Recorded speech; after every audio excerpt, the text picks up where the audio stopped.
பூப்பாளம் கேட்கும் அதிகாலையும் பூஞ்சோலை பூக்கும் இளமாலையும் நீ அன்று ஏது ஒரு ஞாபகம் நீ பேசும் பேச்சு மணிவாசகம் உள்ளமேனும் வீடெங்கும்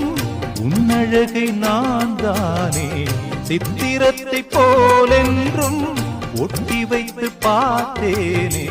என்னை தழுவும் இளந்தளிரே